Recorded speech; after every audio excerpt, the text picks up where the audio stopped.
Welcome to Vinyl Decal School, thanks for joining me. So November is here and that means for businesses the countdown to Black Friday is on.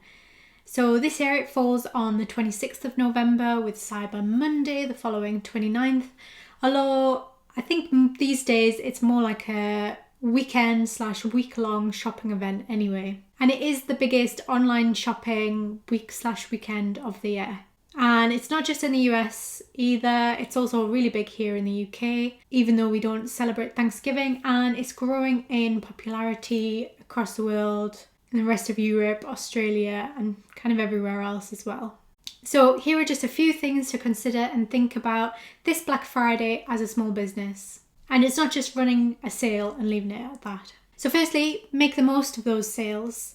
There will no doubt be deals on machines, SVGs, fonts, vinyl, packaging, design software, basically everything you need to run your small business. For instance, I know Design Bundles are running their ultimate $1 event between the 26th of November and the 2nd of December.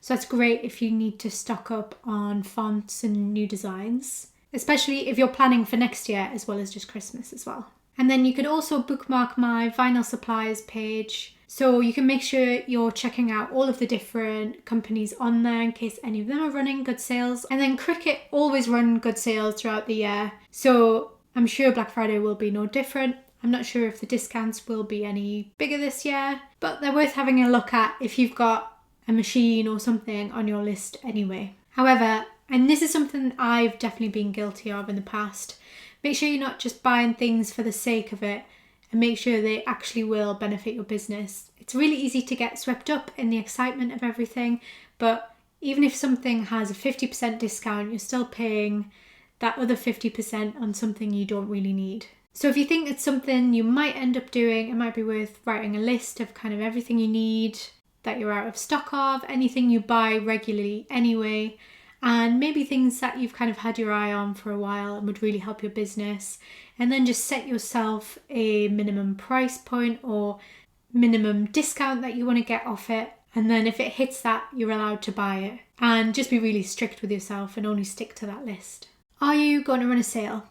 So if you haven't already decided, you need to decide whether you're going to run a sale on your own business and shop. Your prices should be high enough in order to be able to have sales occasionally, although I know it's not always that straightforward because of Etsy fees and shipping and all of that kind of thing. But if you are having one, you need to decide how long it's going to last, what kind of a discount you're going to give. Some selling sites give you tips on what percentage to offer off, but really it's up to you at the end of the day and what you think you can afford.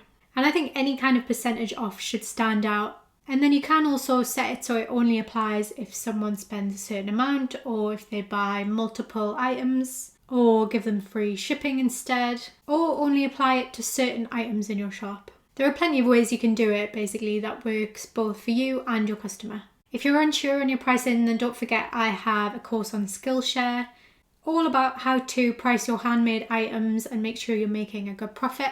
It's still free for 2 weeks for all new members. Then make sure to set your sale with a definite start and end date so you don't forget about it and leave it running. It's really straightforward to set these up on Etsy. Just make sure you fill in all of the different boxes. Then it's a pretty similar process for Shopify as well. Again, making sure those start and end dates are set. Let your customers know. So if you are going to run a sale, then you may want to let your customers know a little bit in advance and give them a bit of a teaser for what's to come. Or you might not want to tell them at all so that people continue to buy with you up until the sale date.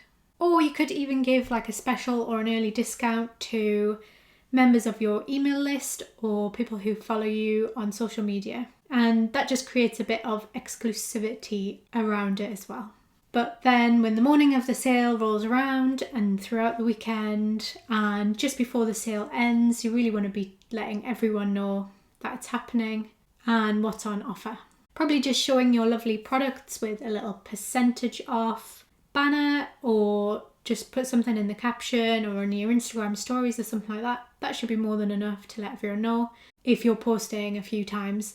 But you can also create graphics, especially for your sale, on Canva as well. There's loads of different templates. They're really easy to do. Or don't run a sale. Of course, there's no requirement that you do actually run a sale at all. Lots of people are shopping online anyway, so if they've had your item in their basket for quite a while anyway, there's a chance they might just purchase it because they're already online doing lots of shopping and they're in the mood for spending. So now is a good time to make sure your pictures are high quality, are bright, they stand out, that you're using all of your tags and keywords and descriptions and titles.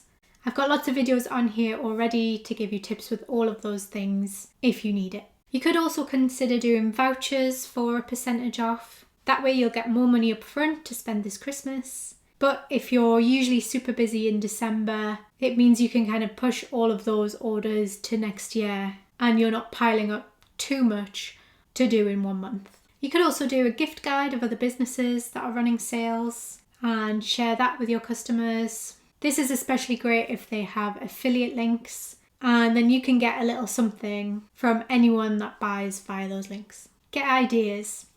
And then lastly, it's also a great time to get ideas as so much online shopping is going on, especially if you're very new to your business and you're still figuring out what works and what doesn't. Look at how others are promoting their products and sales and see what is doing well and what is getting shared a lot. Also look out for what's trending and what people are buying a lot of. This might give you some more ideas of what to sell for Christmas if you still need to add a few more products to your shop. It may also give you some ideas what might be trending next year as well. I hope that helped. Let me know in the comments if you have any other great tips for making the most of the Black Friday week/weekend. And don't forget to like, follow and subscribe for more videos like this in future.